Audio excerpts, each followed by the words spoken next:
నమో శ్రీనివాసాయ నమః. నమో వెంకటేశాయ నమః. అందరికీ నమస్కారం అండి.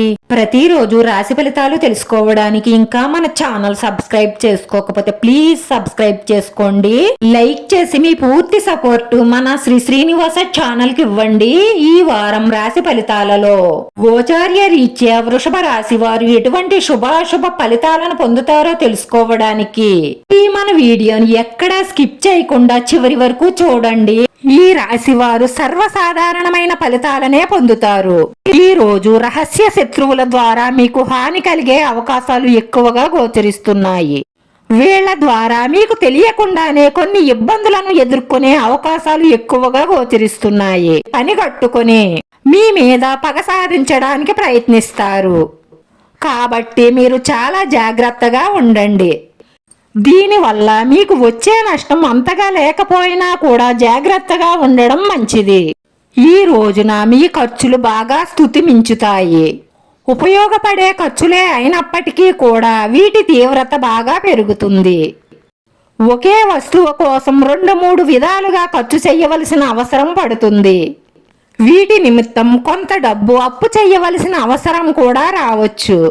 ఈ రోజు ఈ రాశి వారి ప్లానింగ్స్ అన్ని మారిపోతాయి. ఒకలాగా మీరు చేద్దామని అనుకున్న పనులన్నీ కూడా ఇంకోలాగా పూర్తవుతాయి. ఈ రోజు ఇంకా చెప్పాలంటే చాలా బిజీగా గందరగోళంగా పూర్తవుతుంది.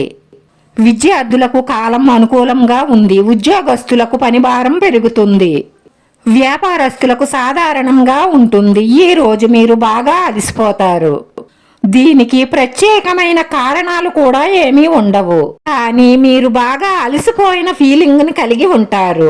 ఆరోగ్యం విషయంలో జాగ్రత్తగా ఉండడం అవసరం. ఈ వారంలో ఒక స్త్రీతో స్నేహం చేస్తారు. ఆ స్నేహం రాను రాను ప్రేమగా మారుతుంది. మేము చెప్పే ఈ గోచార ఫలితాలు ఈ రాశిలో ఉన్న అందరినీ ఉద్దేశించి చెప్తాము కాబట్టి వారి వారి వయసుని బట్టి వారి వృత్తి ఉద్యోగ వ్యాపారాలను బట్టి ఎవరి పరిస్థితులను బట్టి వారికి జరుగుతూ ఉంటాయి. అందరి పరిస్థితులు ఒకేలా ఉండవు కదా.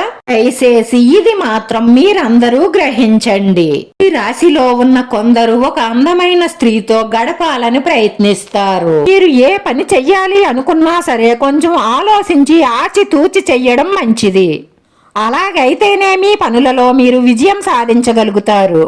మీరు అప్పు చెయ్యాలి అనుకున్నా కూడా ఆ అప్పు చెయ్యడానికి తగిన అవసరం ఉందా లేదా ఆలోచించుకొని అప్పు చెయ్యండి. అనవసరమైన ఖర్చుల కోసం అప్పులు చేస్తే తర్వాత తిప్పలు తప్పవు. మీరు ఎవరికైనా అప్పు ఇవ్వాలి అనుకుంటే తగిన షూరిటీ పెట్టుకునే అప్పు ఇవ్వండి. లేదంటే ప్రాబ్లంలో పడతారు. ఈ రోజు ఈ రాశి వారి అదృష్ట సంఖ్య 3. ఈ రోజు ఈ రాశి వారికి కలిసొచ్చే రంగు ఎరుపు రంగు.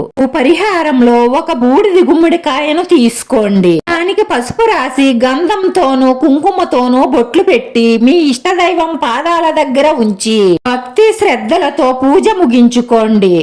అప్పుడు ఆ బూడిద గుమ్మడికాయను ఉట్లో పెట్టి మీ సింహద్వారం ఎదురుగా వేలాడదీయండి. బూడిద గుమ్మడికాయ వాస్తు పురుషుడు కాబట్టి మీ వాస్తులో ఎటువంటి చెడ్డలు ఉన్నా, మీ ఇంట్లో ఎటువంటి నెగటివ్ ఎనర్జీ ఉన్నా కూడా బయటకి పారిపోతాయి.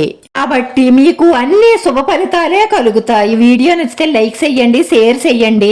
ఈ లైక్ మాకు ఎంతో విలువైంది. మీరు లైక్ చేయడం వల్ల ఈ వీడియో ఇంకొంతమందికి చేరుతుంది. మన శ్రీనివాస ఛానల్ ని ఆదరించండి. అందరికీ ధన్యవాదాలండి. నమో వెంకటేశాయ నమః.